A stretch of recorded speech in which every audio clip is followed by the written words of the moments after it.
A dublagem ficou com a Gota Mágica, que foi contratada pelo licenciador, então eu não tenho nenhum contato ou voz determinante em relação à dublagem. O que, na verdade, a divisão de cinema, o que eu olhava era a parte técnica da dublagem, se ela estava aceitável ou não, se ela tinha que voltar para redublagem, se ela tinha que voltar para conserto técnico, né?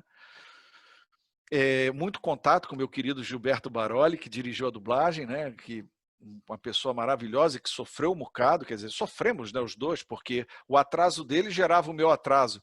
Então eu tinha que fazer aqueles resumões da semana, resumão do dia, para poder ter um tempo até ele ter episódios para poder mandar. E até foi por isso que a gente ficou preso na Casa de Leão, não sei se você lembra. Sim, bastante. Passou-se muito tempo. Assisti todas as vezes, viu, rapaz? E Ah, que sem bom. arrependimento, sem arrependimento. Então você é filhote, que bom. Sou. Eu sou assim, É, eu tenho um pouquinho mais de idade, sabe? Parece não, mas eu lembro muito bem disso aí. Eu ia até depois te fazer uma pergunta a respeito disso, né? Mas vamos contando aí, porque tá bacana, tá bacana. então é isso. Então, Cavaleiros chega dessa forma, e quando ele vai para o ar, todo mundo achava que ia ser sucesso imediato, e não foi. Passamos 2 semanas, eu me lembro, de muito sufoco, onde Corrida Maluca vencia Cavaleiros do Zodíaco. E o telefone tocava para me cobrar. E aí, cadê teus cavaleiros? Quer dizer, nessa hora, né, filho feio não tem pai. É, É o que costumam dizer. Mas aí, rapaz, foi aquela coisa, é porque eu volto a dizer, estamos nos anos 90, não há comunicação como a gente conhece hoje em dia, essa comunicação rápida, né?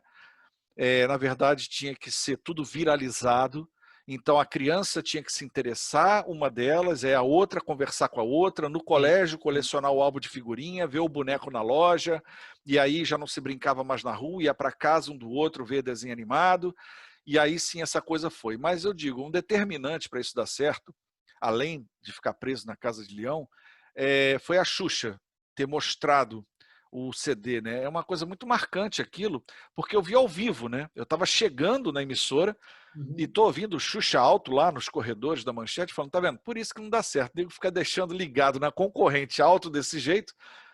E aí eu vejo ela, pessoal, garotada, olha aqui, ó, tem no YouTube isso, essa imagem.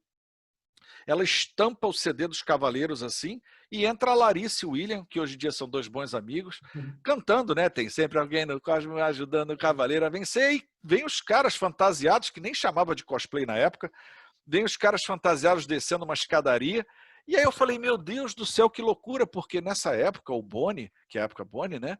Ele não deixaria nunca um programa de outra emissora entrar na TV Globo, ter uma projeção dessa. Sim.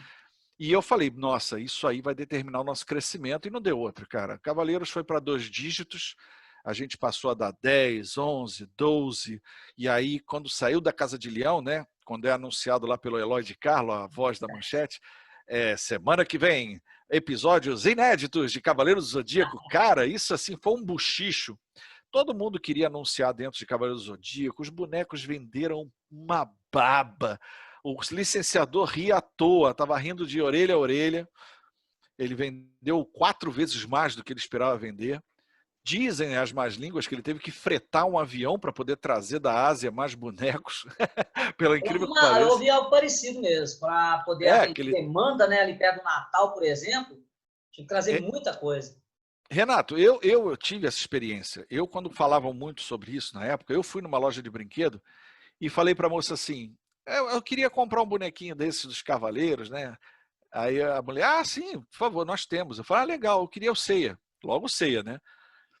Aí ela falou assim, beleza, deixa eu só anotar seu nome, porque o senhor é o 12º na fila. Peraí. Fila para brinquedo? Você desculpa, Renato, eu nunca vi. Nem eu. Nenhuma série até hoje fez fila para brinquedo. Então ali, cara, quando ela anotou meu nome, eu pensei, gente, isso é sucesso. Acabou, isso aí tá na mídia. E graças a Deus foi esse sucesso que foi. Nós chegamos num dia a vencer Sessão da Tarde. Claro, não devia ser um filme maravilhoso, devia ser um filme mediano, né? Porque todo respeito à TV Globo, mas naquele dia Cavaleiros com um pico de audiência venceu por alguns minutos a Sessão da Tarde e foi um dia marcante, tão marcante que eu ouvi isso de dentro da TV Globo. O que foi mais interessante, né? um diretor lá dizendo para mim, Eduardo, você não tem ideia do trabalho que você deu pra gente com Cavaleiros. Aí por dentro, né, você fica, yes! Mas por fora você tem aquela cara de, ah, não, que isso? Tá, O isso é profissionalismo, né? trabalho. Manter o Profissionalismo, profissionalismo. mantendo o profissionalismo. Mas foi uma aventura muito bonita, Cavaleiros do Zodíaco. Foi uma luta muito grande, cara. Foi um trabalho de se expor como profissional, né? Porque essa parte ninguém fica sabendo, porque Sim, profissionais como eu sou ficam por trás da câmera.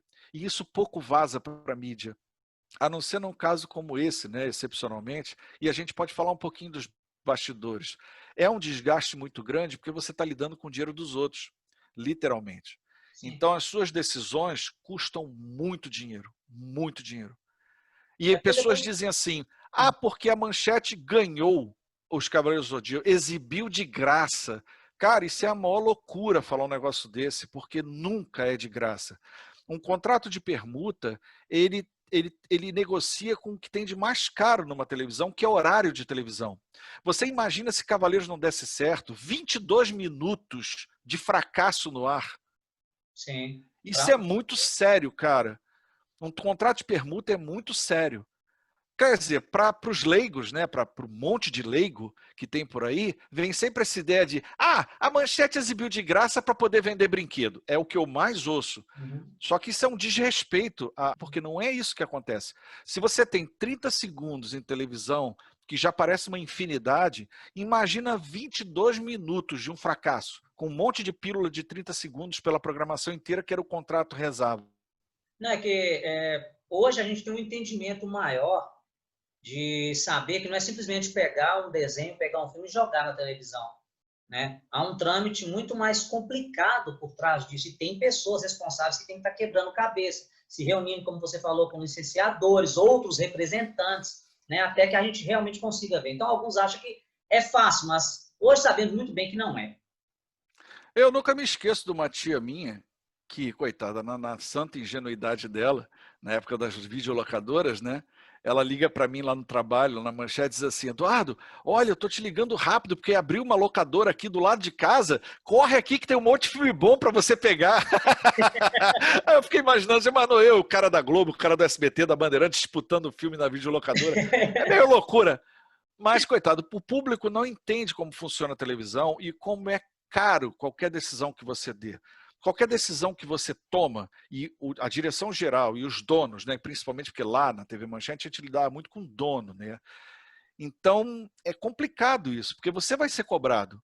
É, é muito sério. Não é um trabalho, uma brincadeira. Porque muita gente diz assim, pô, que beleza, né? Você ganhar sua vida vendo desenho animado, vendo série, vendo filme. Pô, isso aí é o trabalho dos sonhos de qualquer um.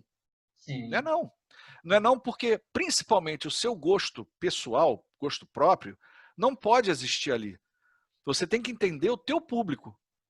E essa é a parte mais complicada dessa função. É o descarte do que você realmente gosta, daquilo que você tem que exibir ou que você vai fazer sucesso exibindo.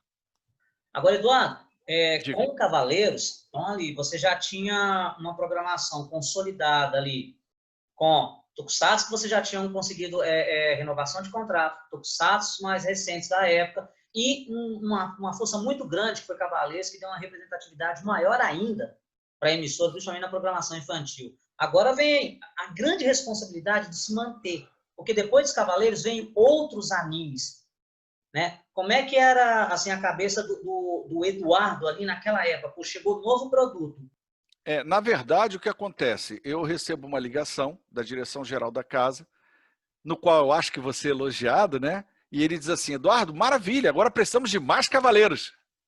Aí eu, No... peraí, como assim mais cavaleiros? Eu não posso chegar para uma Masami Kurumada, para a Toei e dizer, faz mais cavaleiros. Eu não posso fazer isso.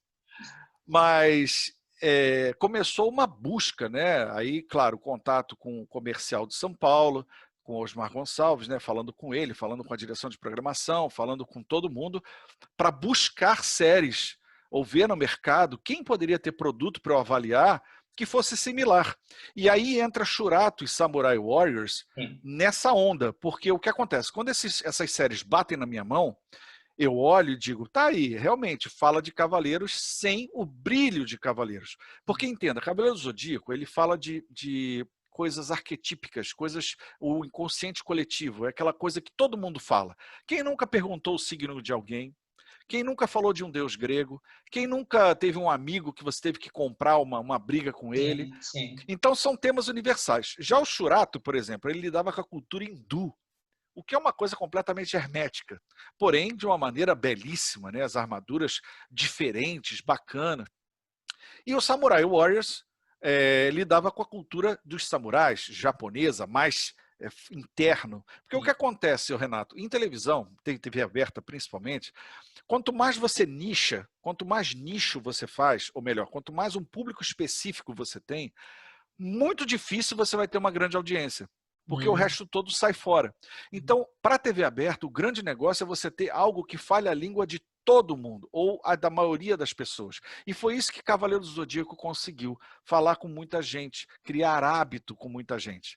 Já Shurato e Samurai Warriors, mesmo sendo também, teve bons índices. Entenda uma coisa, Renato, nenhuma outra série exibida na TV Manchete teve o brilhantismo de Cavaleiros, tá? Cavaleiros foi único. Ele é o único que faz essa virada. Porém, ele proporcionava às outras séries um respiro. Ele trouxe muita gente para o gosto Ele serviu da de cultura base, pop né? nipônica. Ele ficou como base, Exatamente. né? Eu devo até dizer, os tokusatsus que já existiam na TV Manchete, que eu renovo o contrato, e o Cavaleiro do Zodíaco, eles são o adubo, né? A base, a terra, onde foram semeadas as outras aquisições que eu fiz. Que aí, se a gente for enumerar, tem Shurato, Samurai Warriors, isso pelo amor de Deus, tá, Renata? Minha memória, isso faz muito tempo, então tá fora de ordem de programação, Não, tá? sim, sim. Isso aí Pelo amor tem de Deus, é porque eu Shurato, sei que tem uns Samurai. puristas aí, que Deus que me perdoe, mas vamos lá. Eu vou puxar pela memória. Shurato, Samurai Warriors, Sailor Moon, Super Campeões, o meu bebê, o Yu Yu Yu Yu Hakusho. Hakusho. Essa é uma história à parte, né? Ah, Aí, de Tokusatsu, eu consegui o RX, o Kamen Rider RX, porque eu sou fã de Kamen Rider. Teve o Soul Brain, que era aquela equipe de resgate. Teve sim, o Inspector. sim, E é isso. E teve a renovação da Patrine, teve renovação do Cybercops. sim. Então, entre renovação e aquisição, fica um pouco confuso. Mas a gente conseguiu levar, digamos que uma das últimas séries que foram exibidas foi Jiraiya. Mas é Jiraiya passou muito importante, tempo lá. eu acho muito bacana você frisar essa diferença, porque muita gente acha que é assim, a tal emissora já tinha um Tokusatsu, um anime há muito tempo, está lá há muito tempo, mas não entendem o trâmite de renovar. Para eu continuar tendo essa série na emissora, eu tenho que renovar o contrato, não é de graça, lembra, pessoal? Não é de graça. Renato, eu te agradeço muito essa sua fala, porque mostra o quão sério é o seu canal e o quanto você ainda vai crescer muito aí pela frente, porque um trabalho sério como o seu tem que ser presenteado. Obrigado. Porque tem pessoas que julgam sem nunca ter conversado comigo. Nunca pararam para falar com a pessoa que tomava a decisão e botam dedos na cara e julgam. Eu acho triste, eu acho lamentável isso. E devo dizer para você, sempre foi um trabalho muito grande as séries nipônicas, porque eu não tenho, é aquela coisa, você não tem como provar as coisas porque principalmente todos os documentos da TV Manchete ficaram trancados dentro do prédio, apodreceram lá mesmo, foram jogados no lixo. E a quatro portas, a papo a quatro portas, então é que você não tem mesmo, a não ser que você usasse um gravador na época, não Sim. existia. E nem existia essa necessidade. Mas por muitas vezes eu ouvi, você tem certeza que quer continuar com essa japonesada? Uhum. Por muitas vezes eu ouvi isso. E eu dizia, não, pelo amor de Deus, isso é a nossa base. A gente tem que renovar, porque isso é onde o fã, criança, ele tá ali, né? Ele tá aqui. E daqui a gente parte para o próximo Sim, degrau. sim. Aí a pessoa dizia, então tá. Então vamos. Eu gosto muito de frisar mais em si, porque tem outros fãs do seu trabalho, assim como eu, o Eduardo, que a gente se apega e se baseia muito em contexto de época. Então, eu acompanho desde menino, então eu acompanho aquela coisa de fã. Então, muita coisa a gente puxa de cabeça mesmo, e era aquele contexto da época. Então, é importante Exatamente. esse tipo de contato para a galera que não tem um determinado conhecimento e hoje, de repente, tem a informação e acha que é dona da informação, né? Menospreza o que tinha antes, por que a gente tem isso hoje, sabe? Poxa, por que tal desenho, tal coisa passou na TV? Ah, o motivo foi o quê, gente? Foi simplesmente compra? Não, teve muita briga, muita discussão, muito não, correto? Muito estudo. Então, assim, infelizmente tem gente que esquece essa parte. Então, Esquece ou manipula a informação. Ou Isso, esquece ou manipula a informação. Como eu exato. vejo, gente, pessoas da época mesmo manipulando a informação. Então, eu fico assim do tipo, uau, eu acho que isso vai monetizar para essa pessoa de alguma forma. Sim, Tentar pegar esse mérito que devidamente ela não tem. sim. Mas, cara, assim, eu acho que não há motivo para nenhum tipo de briga isso. Eu acho que quem você é, o que você fez, é a sua vida, é a sua história. As boas pessoas vão atestar o que aconteceu. Eu acho E muito importante a gente valorizar, viu, Eduardo? Pessoas como você, obrigado, Renato. vindo de Porque lá. entenda, é, obrigado, porque em momento algum isso é mérito. Isso foi motivo de muito aborrecimento, foi motivo de muitas vezes eu ir para casa triste, chateado, com a cabeça pensando, amanhã eu não estou na emissora, isso aqui vai dar errado. Receber ligação 1, 2 da manhã do editor que estava lá ralando de madrugada para tentar entender uma cena que ele não tinha entendido, e eu atrasava episódio porque eu tinha que estar lá no dia seguinte para aprovar ou não aquela cena. Por exemplo, Cavaleiros. Cavaleiros, pô, o cara me liga e diz, Eduardo, corre aqui porque tem problema. Eu falei, opa, vamos lá. Eu fui lá na ilha, tava o cara pelado andando pelo meio da praia, andando nu pelo mar adrento. Eu falei, caraca, que diabo é isso? Era o tal do Mist, né? Do Do bicho Mist que tira a camaleão. armadura. Isso. Aí eu falo, cara, o cara tá de bunda de fora e agora o que, que eu faço? Que entenda. Desenho animado, para nós latinos, né? Aqui, pelo menos, sexo, cara, fora de cogitação. Não tem como. Você tem que lidar com isso da maneira mais rigorosa possível. Até violência, você pode dar uma esbarradinha. Mas sexo, não. Aí é aquele negócio, cara, olha só, bota ele meio plano, amplia a cena, bota ele meio plano, adianta ele, já bota ele lá no fundo, frisa a cena com ele lá no fundo, ele falando, quer dizer, é um monte de técnica de edição para você não ser chamado às falas, como foi no caso do Yu Yu Hakusho, né? Yu Yu Sim. Hakusho tem uma passagem muito triste, porque tinha um personagem chamado, acho que Kazemaru, né? O Kazemaru, ele tinha uma cruz hindu na testa. Sim, sim. Deixa estar que cruz hindu já tinha passado pra caramba no Shurato e ninguém tinha falado nada. Shurato, cada cena de uma estátua tem aquela cruz e ninguém É, nunca me chamou. Aí um dia eu sou chamado na superintendência, que era, né, abaixo do dono, né, direto. E no caso lá, à época, a superintendente vira para mim e fala assim, Eduardo, olha só, eu entendo, a série está indo super bem, porque realmente o Yu Yu Hakusho foi muito bem, não foi Cavaleiros, mas eu acho que foi o segundo melhor. Mas você há de admitir que numa empresa de judeus, não vou admitir um cara com uma suástica na cabeça. sim. Sim.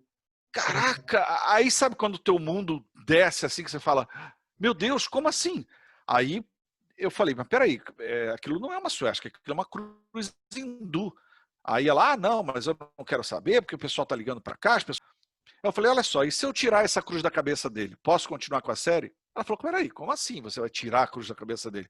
Eu posso continuar com a série? Ela falou, olha, a cabeça é sua. Se eu ver essa suástica na cabeça desse cara, você tá na rua. Foi literalmente assim, cara. E eu saí Sim. daquela sala com a missão de tirar a cruz daquela cabeça.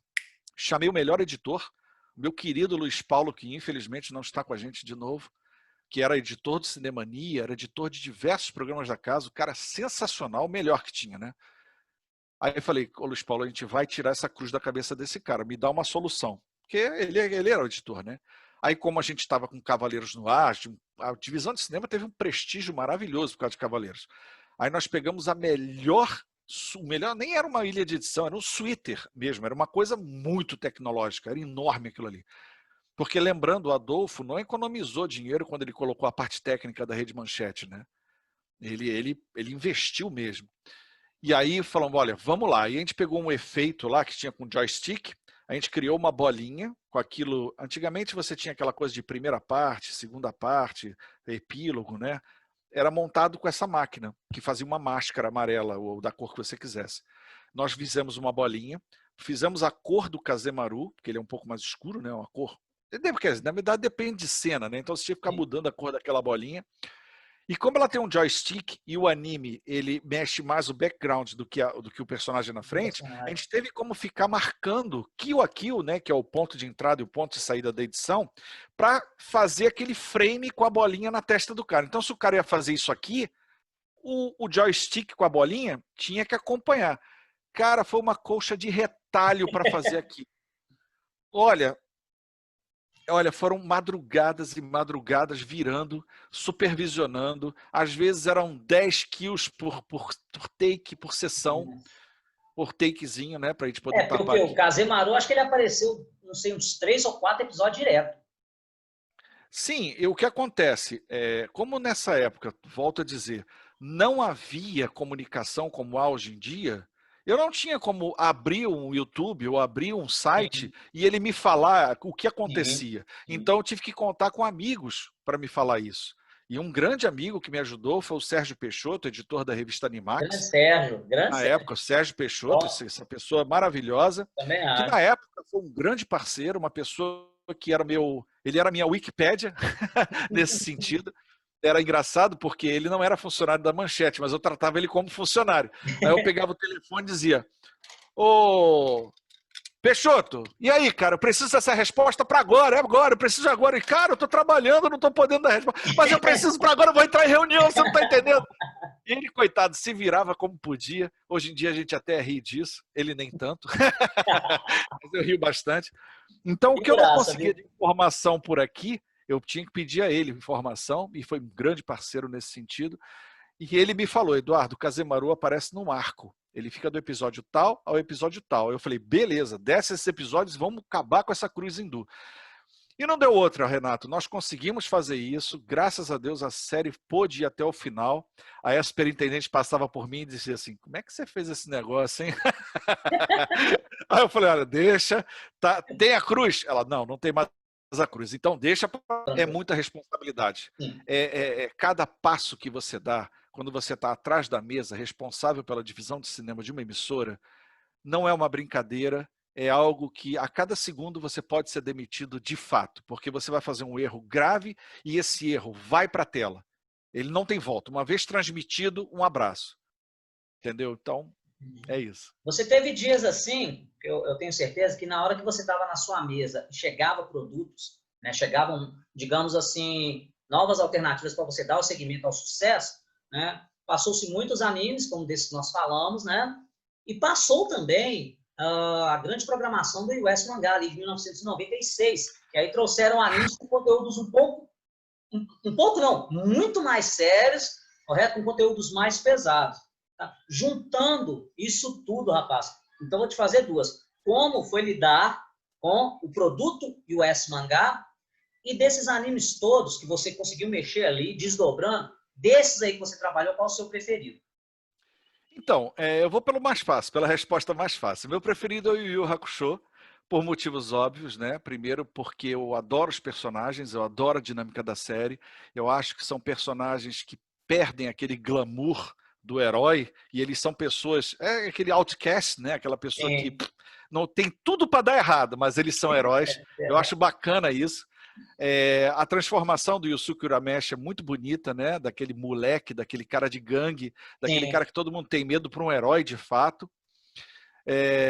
A relação dele com o Kuwabara, depois a relação dele com o Rie, que é extremamente soturno, né?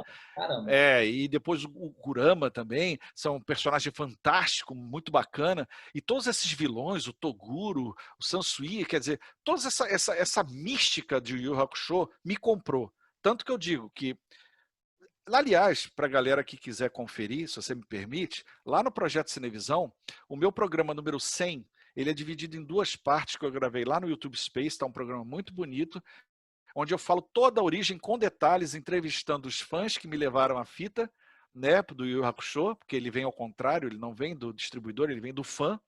E entrevisto o Marco Ribeiro e o Cristiano Torreão, os dubladores, né? O Marco Ribeiro que faz o Yusuke Urameshi e o Cristiano Torreão que faz o Riei. Então eles contam muitas histórias, é bem legal.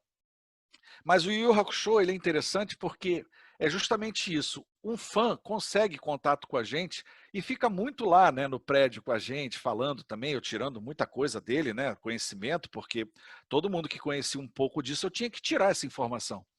Então ele primeiro tinha falado de Dragon Ball, eu tinha tentado Dragon Ball para Manchete, mas infelizmente Dragon Ball era só com grana, não, contrato de permuta não havia, então acabou ficando para a Globo e o SBT mesmo, era briga de cachorro grande, como eu costumo dizer. E depois disso, logo ele me diz, então tenta o Yu Yu Hakusho. E Renato, eu te digo, quando eu assisti as fitas que ele me levou, eu não conseguia parar de assistir. Eu não conseguia parar de assistir, mesmo em japonês, com uma legenda em Automático, espanhol. hein? Foi Era, automático. foi amor à primeira vista, eu devo dizer para você, amor à primeira vista. E eu via no Yusuke um cara muito carioca, sabe? Assim, não era aquela coisa altiva do paulista, aquela coisa da dublagem que deveria ser, mas deveria ser uma coisa mais malandra. E o Marco Ribeiro teve a Nossa, mesma impressão que eu tive. E eu agradeço muito a ele sempre isso, né? Ele ter tido esse feeling de dar aos personagens essa malandragem através das gírias. E eu nunca me esqueço a ligação dele, né? Claro, perguntando se ele podia usar gírias e tudo mais, se por mim estava tudo bem. E aí eu vi um pedaço, cara, assim, estava tão fantástico que eu falei, cara, só não fala palavrão, o resto você pode usar a gíria que você quiser. Ele, pô, beleza. E aí foi esse trabalho fantástico que foi foi ótimo. feito, que com certeza é uma dublagem que marcou época, né? É uma Dentro dos dublagem que... fãs, dentro dos fãs, eu até te falo, como um e outros já disseram, que o Yu Yu Hakusho tinha uma dublagem que nem precisaria uma redublagem, sabe? De tão boa que ficou. De tanto que teve, como você diz, o feeling com a galera. Já Sim, curtiu de imediato. sim. O Marco Ribeiro explica lá no programa, dando um pequeno spoiler lá do programa, que Fica à a vontade. redublagem para o Cartoon Network teve que ser feita para poder fazer um upgrade, um update, né? Atualizar as gírias, atualizar um pouco as vozes, atualizar a dublagem, porque ela estava um pouco datada. Porque a dublagem também fica datada, né? Sim. Então, com expressões um pouco mais novas, mas não perdeu esse feeling, esse conteúdo, né, que tornou ela uma coisa única, sensacional do jeito que ela é. Então, esse para mim é o meu preferido, é o meu bebê, como eu chamo, meu bebê. E o Yu Yu Hakusho é o meu bebê. É aquele que eu pego e digo, pelo amor de Deus, traz isso. E ele veio direto do Japão, né? Muito Então, bacana. para mim, é um feito pessoal maior do que Cavaleiros, E entendeu? você se viu aí de um outro exemplo, que hoje eles falam muito isso, mas para você ver como é que você já conseguiu dar uma olhadinha de antes, anos atrás, como é que foi bacana ouvir o fã, Sim, sabe? claro, com Seguir ali, dar uma certeza. ideia do fã, olha para você ver o resultado aí. Tem gente que pensa que É essa coisa é nova, hoje, sabe, hoje em dia, mas não é não. Olha, Na verdade, é novo quando você expõe isso, né? Quando você publicamente faz isso, sim, intencionalmente. Mas eu sempre achei que você entender o teu público é a coisa mais importante, porque é como se você ligasse a lanterna num caminho. Você ligou a lanterna, você diz, opa, então é esse caminho que eu tenho que tomar, vamos nele. Claro, um fã não representa milhões de fãs, mas ele é uma boa pista, vai. sim, sim. É um bom start, é um bom começo. Então, é isso. E a outra pergunta tinha sido, o S-Mangá. Isso. Cara, o S-Mangá também tem um programa especial, um vídeo especial lá no canal sobre o S-Mangá. Mas dá para falar aqui bem sobre o que aconteceu.